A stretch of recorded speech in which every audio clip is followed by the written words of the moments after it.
আপনি যখন ওই নতুন রাজনৈতিক বন্দোবস্তের কথা বলবেন কিন্তু পুরনোটাই করবেন, ইউ হ্যাভেন্ট চেঞ্জ। রিফর্মটা কোত্থেকে হবে? আপনি 200 গাড়ি বহর নিয়ে যখন সেই শোডাউনটা করবেন, where the money comes from? Sheraton হোটেলে বা ইন্টারকন্টিনেন্টাল হোটেলে 2000 লোক খাওয়াবেন, সংস্কার সংস্কার বলে যে গলা ফাটাচ্ছেন, কিসের সংস্কার করবে? নিজেকে তো সংস্কার হতে হবে। প্রাতিষ্ঠানিক সংস্কারে এই দেশের পরিবর্তন হবে না। long as I don't reform myself, I don't change myself, তখন আমার নেতাকর্মী আমাকে দেখে শিখবে। তারা তো সেই পুরনো গদবাঁধা রাজনীতিটাই করছেন। উনি একটা সুষ্ঠু অংশগ্রহণমূলক ক্রেডিবল ইলেকশন করে, গ্রহণযোগ্য নির্বাচন করে বিদায় নিতে পারেন। সেটা করতে পারলেই আমরা গণতন্ত্রের পথে আমাদের যে দীর্ঘদিনের 54 বছরের যে চাওয়াটা ছিল, মানুষের যে জন আকাঙ্ক্ষা, সেটা বাস্তবায়নের পথে আমরা কিছুটা হলেও we will start that. And আরেকটা ছোট্টভাবে বলে দিচ্ছি, এই ফ্যাসিস্ট আওয়ামী লীগ এবং তার দোসরকে কোনোভাবেই আগামীতে প্রশ্রয় দেওয়া যাবে না, নির্বাচনে অংশগ্রহণ করতে দেওয়া উচিত না। এনসিপি একটা কথা বলেছে আজকে, গতকাল আই বিলিভ, নির্বাচনের সময় ঠিক হবে জুলাই সনদের উপর ডিপেন্ড করে, কিন্তু এটা আলী রিয়াজও কিন্তু বলেছেন গতকাল। শুনেন, জুলাই সনদ বলতে ওনারা কি বোঝান সেটাই তো ওনারা জানেন কিনা আমি জানি না। প্রোক্লেমেশন থেকে সরে এসছে, এখন charter and everything, so they wanted to just make sure that July সনদ মানে ওই ছাত্রদের অভ্যুত্থানটাই। এখানে বিএনপির 422 জন শহীদ হয়েছে, সরকারি তালিকা যদি দেখেন 800-র মতো শহীদ, অনেকে বলে 1500, অনেকে বলে 2800 সামথিং, সরকারের একেবারে তালিকা করে 422 জন বিএনপি।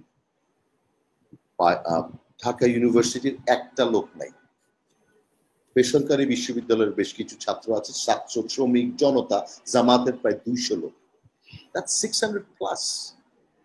তার কি অবদান আছে পরিসংখ্যান বলে দিবে তো, তাই না?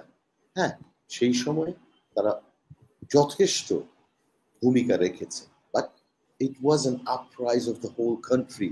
The hatred that Hasina has created, crimes they have created, যেভাবে মেরেছে মানুষ, যে আমরা যে আবেদন, আমি ছিলাম না, আমি জেলে ছিলাম, যে আবেদন গুলা করা হয়েছে, আজকে আমার ছেলে মারা গেছে, কালকে আপনার ছেলে মারা যেতে পারে। সো এইভাবে সবাই বেরিয়ে এসছে, বাসার কাজের লোক পর্যন্ত বেরিয়ে এসছে, তাই না? সো ওই একটা জায়গা থেকে জাতি ঐক্যবদ্ধ ছিল, হাসিনাকে পালাতে বাধ্য করা হয়েছে। সেখান থেকে এনসিপি কালকে একটা কথা বলেছে, আমি just want to quote that. Nahid বলেছে যে প্রশাসন এবং যারা আছে তারা সবাই বিএনপির পক্ষে কাজ করছে, এই অবস্থায় তাদের পক্ষে নির্বাচনে যাওয়া সম্ভব হবে না। হঠাৎ করে রাজনৈতিক দল করেছে, ছোট বাচ্চা, আসলে তুমি কি এখন নির্বাচনে যাওয়ার জন্য যোগ্য? বাংলাদেশের আইনে তো আপনি অনিবন্ধিত, এখন এনসিপি নিবন্ধন নাই, এনসিপি কে সব জায়গায় ডাকা হচ্ছে, এনসিপি নির্বাচন করবে কিভাবে? স্বতন্ত্র প্রার্থী হতে হবে তো নির্বাচন, তার মানে তাদের নিবন্ধন কনফার্ম?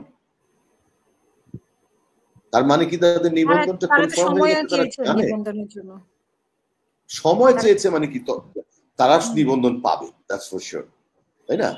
আমরা দেখেছি আওয়ামী লীগের আমলে কারা কারা, আপনি দেখবেন যে বিদেশি প্রতিনিধি আসলে দুই একটি দলের মধ্যে তারা এই সুযোগ পায়, যদি 65টি দল সুযোগ পায় তাহলে সেখানে তারা অ্যাবসলিউটলি, ওই তো বললাম 3টা দল কে গণ্য করা হচ্ছে, একটা অনিবন্ধিত দলকে প্রোটোকল ডিঙিয়ে তাদেরকে যে জায়গায় বসানো হয়, তাদেরকে যে জায়গায় বক্তব্য দেওয়া হয়, সেই সভাগুলোতে আমরাও গিয়েছি। That's disgraceful for us. সেই জায়গাটাতে আমি বলছি, আওয়ামী লীগ আমলে আপনারা দেখেছেন supreme party, BNP, Bangladesh development party, BNM and all those, এরা নির্বাচন মুচলেকা দিয়ে নির্বাচনে যাবে বলে তারা নিবন্ধন পেয়েছে। আমার নিবন্ধন বা 3টা টার্ম আটকে রেখে দেওয়া হয়েছিল, আলহামদুলিল্লাহ ইট হ্যাজ বিন, কোর্টের মাধ্যমে আমরা সেটা ফিরে পাচ্ছি ইনশাআল্লাহ। সো সেই জায়গাগুলোতে দেখেন ওনারা যে কথাগুলো বলছেন, লেভেল প্লেইং ফিল্ড, তাহলে কি প্রশাসন এবং পুলিশ প্রশাসন সব জায়গায় নির্বাচনের ক্ষেত্রে যারা, সেইখানে এনসিপি প্রতিনিধি লাগবে একটা fair, free and fair election হওয়ার জন্য? আমরা তো বলছি মৌলিক সংস্কারগুলো আপনারা করেন, তারা কোথা থেকে দেখলো যে বিএনপির লোক বসে আছে? আমরা যে খবরের কাগজে যা পাচ্ছি সবকিছুতেই তো শুনছি যেখানে সমন্বয়কদের তদবিরে কি হচ্ছে না। তারপরে এখন তাদের আসলে আমার মনে হয় পাটোয়ারি ভাই বলেছেন যে মোস্ট অফ দেম এদের জামানত থাকবে না তো। Literally election is not that simple. ওই বর্ষবরণ অনুষ্ঠানটা দেখেছেন তো এনসিপির আয়োজনে, শাহবাগে গত কয়েকদিন আগে একটা বিক্ষোভ করতে চেয়েছিল, সেটাও তো আমরা দেখেছি। জনমতটা কোন দিকে যাচ্ছে সেটা তো দেখা যাচ্ছে, তাই না? আপনি যখন ওই নতুন রাজনৈতিক বন্দোবস্তের কথা বলবেন কিন্তু পুরনোটাই করবেন, ইউ হ্যাভেন্ট চেঞ্জ। রিফর্মটা কোত্থেকে হবে? আপনি 200 গাড়ি বহর নিয়ে যখন সেই শোডাউনটা করবেন, where the money coming from? Sheraton হোটেলে বা ইন্টারকন্টিনেন্টাল হোটেলে 2000 লোক খাওয়াবেন, ন্যূনতম ইফতারের ইয়ে ছিল 4500 টাকা per person. That's the minimum price, starting price. যদি সেইটাই খাওয়ান 4500 টাকা টাইমস 2000 কোথায়? সোর্সটা কোথায়? It's not been revealed. Doctor Yunus বলেছিলেন না যে সব উপদেষ্টাদের সম্পত্তির জবাব বিবরণ দিতে হবে, একজনও দিয়েছেন? একই জায়গায় তো আছি আমরা। সংস্কারটা কি তারা নিজেদের করতে পেরেছেন?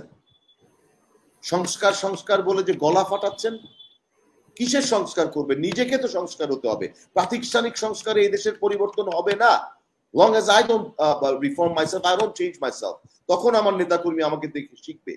তারা তো সেই পুরনো গদ বাঁধানো রাজনীতিটাই করছেন।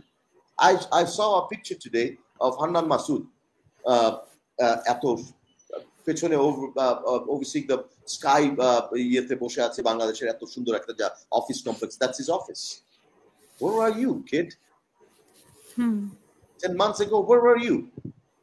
10,000 টাকা ওর বাবা বেতন পায়, সেটা লেখা হয়েছে। কেন আমি জানি না, আমি সেই বিষয়ে যেতে চাচ্ছি না। But where were you at 10 months ago? ওই অফিসটা কার? The mobiles that you have in front of you, ওই টাকাগুলো কোথা থেকে আসলো? জবাব দিতে পারবে? পারবে না। প্রতিদিন রাজপথে ছিলাম, আমার একটা মামলা প্রত্যাহার হয় নাই, শুধু জুলাইয়ের 2টা মামলা ছাড়া। এখন পর্যন্ত সে 28 অক্টোবরে, এটা ক্লিয়ার এভিডেন্স আছে, ভিডিও আছে। I was 2 miles away from প্রধান বিচারপতির বাড়ি থেকে। আমাদের সমাবেশের স্থানটাই ছিল 2 মাইল দূরে। আমি ওনার বাড়িতে হামলা করেছি, দেশদ্রোহী কাজ করে ফেলেছি। তো সেই জায়গাগুলো থেকে এরা যে সমস্ত কথাগুলো বলছে, সামান্তা শারমিনের কথা বলেছেন, এদেরকে কেউ শিখিয়ে দিচ্ছে। I'm sorry to say that. এদের একজনকে নিয়ে এসে জিজ্ঞেস করেন তো গণপরিষদ মানেটা কি বলতো? বাংলাদেশে কয়টা গণপরিষদ ছিল এটা বলতে পারে কিনা? গণপরিষদ নির্বাচন, গণভোট আগে কি বলে যেটা, সেটা সম্পর্কে জ্ঞানটা আছে কিনা সেটা জিজ্ঞেস করতে হবে। তাহলে সেই জায়গাগুলো আমরা মনে করি, আমরা we strongly believe there's someone behind. আমি জানি না যে কোনো একজন বলেছেন, হয়তো সরি মোস্তফা ভাই বা পাটুরি ভাই বলেছেন, কেউ একজন আমাদেরকে অস্থিতিশীল করতে চাচ্ছে, বাংলাদেশকে গণতন্ত্রের পথে যেন বাংলাদেশ না যেতে পারে। দ্যাটস আ সূক্ষ্ম ষড়যন্ত্র, কনস্পিরেসিস গোয়িং অন, বিরাজনীতিকরণের একটা চক্রান্ত চলছে। এবং এইখানে উপদেষ্টা মণ্ডলীতে বেশ কিছু শক্তি একটা ঘাপটি মেরে আছে। ওই যে ফারাদ মাজারের কথা বললেন না, নিজে নিজেকে গুম করেছে, পাগল ছাগলের মতো কাজ করেছে কিছুদিন আগেও। হ্যাঁ, নাও he is gonna talk about জাতিকে সবক দিবে। ওনার সবক শোনার সময় আছে আমাদের? নাই। এই জায়গাগুলোতে আমার মনে হয় যে আমরা we should all be very vocal, and আমাদের আস্থাটা আমরা এখনো ডক্টর মোহাম্মদ ইউনূসের উপর রাখতে চাই। আমি স্টিল বিলিভ করি, আমি অন্য জায়গায় যেতে চাচ্ছি না। নাগরিক শক্তি পার্টি উনি করেছেন কিনা, উনি আবার নির্বাচন করতে চান কিনা, no, I don't believe that. I hope that উনি একটা সদিচ্ছা নিয়ে এসে যখন আমাদের এই ক্রান্তি লগ্নে দায়িত্বটা নিয়েছেন, উনি সম্মানের সহিত সেখান থেকে যেন সবাই উই ক্যান স্যালুট হিম, উনি একটা সুষ্ঠু অংশগ্রহণমূলক ক্রেডিবল ইলেকশন করে, গ্রহণযোগ্য নির্বাচন করে বিদায় নিতে পারেন। সেটা করতে পারলেই আমরা গণতন্ত্রের পথে আমাদের যে দীর্ঘদিনের 54 বছরের যে চাওয়াটা ছিল, মানুষের যে জন আকাঙ্ক্ষা, সেটা বাস্তবায়নের পথে আমরা কিছুটা হলেও we will start that. And আরেকটা ছোট্টভাবে বলে দিচ্ছি, এই ফ্যাসিস্ট আওয়ামী লীগ এবং তার দোসরকে কোনোভাবেই আগামীতে প্রশ্রয় দেওয়া যাবে না, নির্বাচনে অংশগ্রহণ করতে দেওয়া উচিত না বলেই আমি মনে করি।